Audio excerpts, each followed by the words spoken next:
నమస్తే, welcome to reflection. నేను మీ అమోఘ్ దేశపతి. ఈ వీడియో మీకు నచ్చితే లైక్ చేయండి, షేర్ చేయండి, కామెంట్ల రూపంలో మీ అభిప్రాయాలను తప్పకుండా తెలియజేయండి. అట్ సేమ్ టైం మన ఛానల్ని మీరు సబ్స్క్రైబ్ చేసుకోవడం అస్సలు మర్చిపోవద్దు. పక్కన బెల్ ఐకాన్ కూడా కొట్టారు అండ్ నోటిఫికేషన్స్ వస్తలేమంటున్నారు చాలామంది. ఛానల్ పైన అనేక కుట్రల మధ్యలో మనం పనిచేస్తా ఉన్నాం కాబట్టి నోటిఫికేషన్లు రావడం అనేది కొంతమేర కష్టమే. కానీ మీ యొక్క ఇంటరాక్షన్ ఛానల్తో పెరిగితే వచ్చే అవకాశం ఉంటుంది. అండ్ మీరు కూడా ఈ వీడియో అండ్ మనం చేస్తున్న పని ప్రపంచానికి, ముఖ్యంగా సమాజానికి కొంతమేర ఉపయోగపడుతుందనే భావన అనిపిస్తే దయచేసి ఇవి డైరెక్ట్గా షేర్ చేసే ప్రయత్నం చేయండి. మానవ చరిత్రలో అత్యున్నతమైన గ్రంథాలలో భగవద్గీత ఒకటి. ఇలా మనం చెప్పుకోవడం కాదు, ఒక పాకిస్తానీ అంటా ఉన్నాడు ఈ మాటని.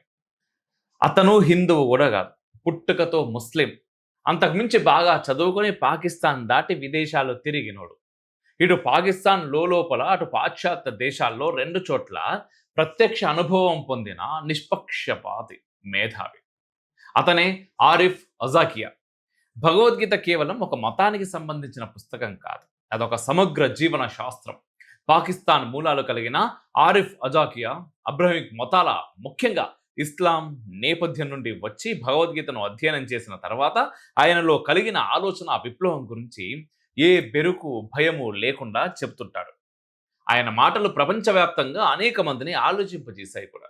ఆయన ఒక వైరల్ వీడియోలో చేసిన కామెంట్స్ కొన్ని ఇప్పుడు చర్చిద్దాం మనం. ఎందుకంటే భగవద్గీత స్కూల్ సిలబస్లో పెడతామంటే వద్దని ఎగిరి గంతులు వేసే సిల్లీ ఫెలోస్ చాలా మంది ఉన్నారు మన మధ్యన. అటువంటి మతోన్మాదులకి, సెక్యులర్ ఉన్మాదులకి ఆరిఫ్ అజాకియా మాటలు కొంచెమైనా బుద్ధి తెప్పించే అవకాశం ఉంటుంది. So let's begin. చాలా సెమిటిక్ లేదా అబ్రహామిక్ మతాలలో దేవుడు అంటే ఒక శిక్షకుడు. నా మాట వినకపోతే నరకంలో వేస్తాను, నన్ను నమ్మని వారు కాఫిర్లు, వాళ్ళని దహించి వేస్తాను వంటి హెచ్చరికలు మనకు కనిపిస్తా ఉంటాయి. कलमा नहीं पढ़ता उसको मैं जहन्नम की आग में जलाऊंगा। तो मैं सोचता था कि यार मेरे बच्चे हैं, अगर इसमें से एक बच्चा मेरी बात नहीं मानता तो क्या मैं उसको आग में जला सकता हूँ? तो जब मैं एक इंसान नहीं कर सकता तो वो रहीम व करीम कैसे ये कर सकता है? కానీ ఆరిఫ్ అజాకియా గీతను అధ్యయనం చేసినప్పుడు ఆయనకు ఒక గొప్ప సత్యం బోధపడిందట. कि अल्लाह कहता है कुरान में कि भाई मेरी बात नहीं मानोगे तो मैं जहन्नम की आग में जलाऊंगा। गीता में भगवान कृष्ण कहते हैं अर्जुन को कि मैंने तुम्हें सारा ज्ञान दे दिया, सारी बातें समझा दी, अब ये तुम पे है, तुम मानो तो मानो, नहीं मानो तो नहीं मानो। భగవద్గీతలో శ్రీకృష్ణుడు ఎక్కడ అర్జునుడిని భయపెట్టలేదు. నువ్వు నేను చెప్పింది వినకపోతే నిన్ను చంపేస్తాను అని అనలేదు. బదులుగా జీవిత సత్యాన్ని, ధర్మాన్ని, కర్మ సిద్ధాంతాన్ని విడమర్చి చెప్పాడు. చివరలో యథేచ్ఛసి తథాకురు అని వదిలేసినట్టే నేను నీకు జ్ఞానాన్ని ఇచ్చాను, ఇప్పుడు నీ విజ్ఞతతో నిర్ణయం తీసుకో అని మనిషికి సంపూర్ణ స్వేచ్ఛనిచ్చాడు. ఈ స్వేచ్ఛ అనేది సనాతన ధర్మంలో ఉన్న గొప్ప ఆభరణం. गीता के कि कहीं आपको कन्फाइन नहीं करती कि आप सिर्फ कृष्ण जी की पूजा करोगे या आप गणपति जी की। वो कर्मा पे सारा जोर है कि अपने अमल अच्छे बनाओ, इंसान, जानवर, फल फूल पौधे हर चीज का ख्याल रखो। ఆరిఫ్ అజాకియా చెప్పిన మరిన్ని గీతా విశేషాలు ఇప్పుడు మనం లోతుగా చర్చించే ప్రయత్నం చేద్దాం. అబ్రహామిక్ మతాలలో మనిషి దేవుడికి బానిస. దేవుడు ఆకాశంలో ఎక్కడో ఉండి మనల్ని గమనిస్తూ తప్పు చేస్తే శిక్షించడానికి సిద్ధంగా ఉంటాడు. కానీ భగవద్గీత బోధన ప్రకారం దైవం మనలోనే ఉన్నాడు. ఈశ్వర సర్వభూతానాం హృద్దేశేర్జున తిష్టతి అంటే ప్రతి జీవి హృదయంలోనూ పరమాత్మ ఉన్నాడు అని. మనం దేవుడికి బానిసలం కాదు, మనం ఆ పరమాత్మలో భాగం. ఈ అవగాహన మనిషిలో ఆత్మ గౌరవాన్ని పెంచుతుంది. పక్కవాడిని కూడా తనలాగే దైవ స్వరూపంగా చూడటం నేర్పిస్తుంది. వసుధైక కుటుంబం అనే భావన ఇక్కడ నుండే పుట్టిందని అజాకియా అద్భుతంగా వివరిస్తాడు. गीता के कि कहीं आपको कन्फाइन नहीं करती कि आप सिर्फ कृष्ण जी की पूजा करोगे या आप गणपति जी की। वो कर्मा पे सारा जोर है कि अपने अमल अच्छे बनाओ, इंसान, जानवर, फल फूल पौधे हर चीज का ख्याल रखो। और यही आज का साइंटिस्ट कहता है कि क्लाइमेट के हवाले से और ये सब चीजें। పుట్టుకతోనే హిందువులై ఉండి కూడా రాముడు, శివుడు, అమ్మవారి పేర్లు పెట్టుకొని కూడా మన దగ్గర కొందరు లెఫ్ట్ మేధావులు పొద్దున లేస్తే భగవద్గీత మీద అక్కసు వెళ్ళకక్కుతుంటారు. వారికంటే ఒక ముస్లిం ఇంత చక్కగా గీతను వ్యాఖ్యానించడం మనం ఎలా అర్థం చేసుకోగలం? ఆరిఫ్ అజాకియా తన ఇంటర్వ్యూలో మహిళల పట్ల వివిధ మతాల దృక్పథాన్ని చాలా నిర్మోహమాటంగా చర్చించారు. गीता, रामायण, इसमें मुख्तलिफ दौर में मुख्तलिफ सीख दी गई और एक बेसिक आइडियोलॉजिकल फैद डेवलप हुआ जिसमें कहीं भेदभाव नहीं है, ठीक है, बाद में कोई कहता है कास्ट सिस्टम आया, ये सब पॉलिटिकल है।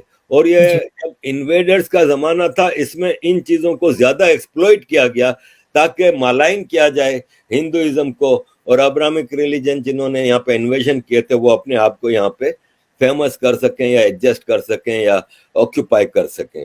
కొన్ని మత గ్రంథాలలో మహిళలను పురుషుడికి లోబడి ఉండాలని, వారు పురుషుడి పొలం వంటి వారని, పురుషుడు ఎప్పుడు కోరుకుంటే అప్పుడు ఆమె సిద్ధంగా ఉండాలని చెప్పబడింది. అంతటితో ఆగకుండా నరకంలో ఎక్కువ మంది మహిళలే ఉంటారని చెప్పడం వారిని కించపరచడమే. దీనికి విరుద్ధంగా హిందూ ధర్మంలో స్త్రీని శక్తిగా చూస్తారు. జ్ఞానానికి సరస్వతి, సంపదకు లక్ష్మి, ధైర్యానికి దుర్గా, ఇలా ప్రతి ముఖ్యమైన అంశానికి ఒక స్త్రీమూర్తిని ఆది దేవతగా భావిస్తారు.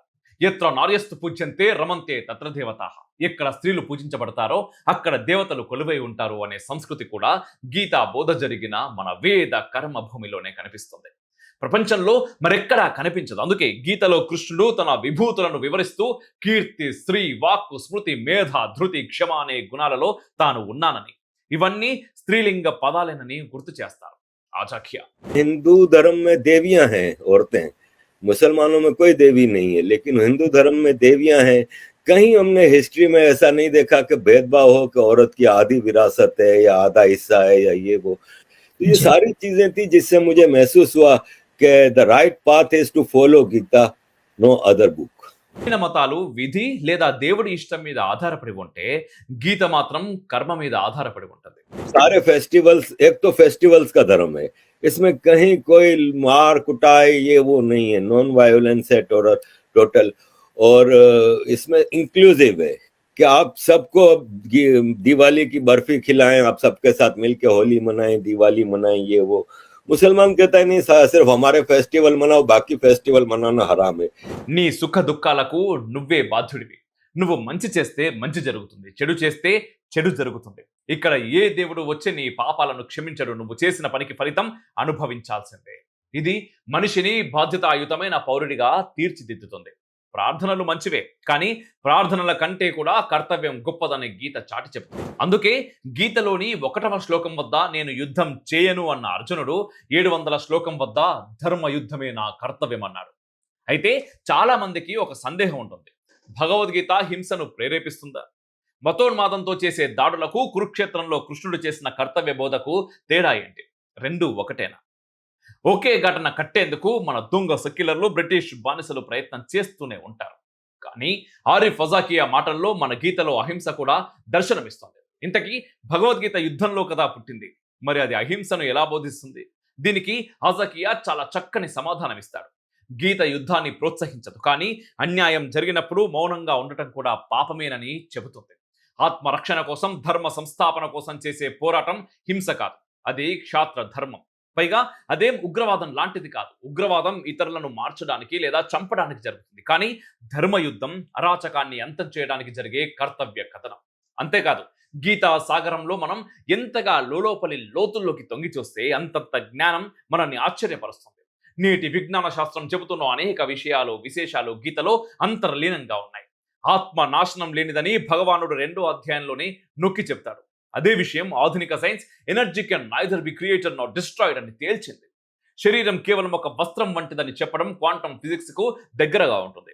ఆహార నియమాలు అంటే సాత్విక, రాజస, తామస ఆహారాల గురించి, మనిషి మానసిక స్థితిని అవి ఎలా ప్రభావితం చేస్తాయనే శాస్త్రీయ విజ్ఞానం గురించి గీత వివరించినంత సాధికారికంగా మరే మత గ్రంథము వివరించలేదు.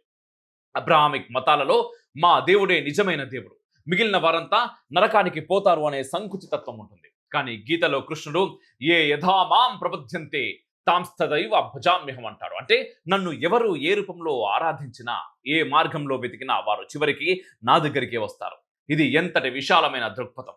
ఈ మాట చెప్పడానికి చాలా ధైర్యం, సత్యం కావాలి. అది పుష్కలంగా ఉన్నదే అనాది సనాతన హిందూ ధర్మం, వైదిక వాంగ్మయం. ఆరిఫ్ ఫజాకియా వంటి వారు గీతను అధ్యయనం చేసి ప్రపంచానికి చాటి చెప్పడం వెనుక ఉన్న ఉద్దేశం ఒకటే: మనిషిని మనిషిగా బ్రతకనివ్వాలి, మనిషి మనిషిగా బ్రతకాలి. మతం పేరుతో ద్వేషం కాదు, జ్ఞానం పేరుతో ప్రేమను పంచాలి. భగవద్గీత అనేది భారతదేశంలో ప్రతిధ్వనించిన ప్రపంచపు మేలుకొలుపు. అది కేవలం భారతీయులది మాత్రమే అనుకుంటే మూర్ఖత్వం. గీత ప్రపంచ మానవాళికి ఒక దిక్సూచి. ఒకప్పుడు అంధకారంలో ఉన్న వ్యక్తి గీత అనే వెలుగును చూసినప్పుడు అతనిలో కలిగే ఆనందం హజాకియా మాటల్లో మనకు చాలా స్పష్టంగా కనిపిస్తుంది. ఆయన విశ్లేషణ ప్రకారం ప్రపంచం శాంతియుతంగా ఉండాలంటే మనిషి తనను తాను తెలుసుకోవాలంటే భగవద్గీత పఠనం అత్యవసరం. ఇది మత మార్పిడి కోసం కాదు, మనస్సు మార్పిడి కోసం చదవాల్సిన గ్రంథం అంటాడు ఆరిఫ్ అజకియా. అటువంటి వారి సంఖ్య ఎంతగా పెరిగితే మనముండే ఈ ప్రపంచం అంత సురక్షితం అవుతుంది. జై భగవద్గీత, జై శ్రీకృష్ణ, జై హింద్, మేరా భారత్ మహాన్.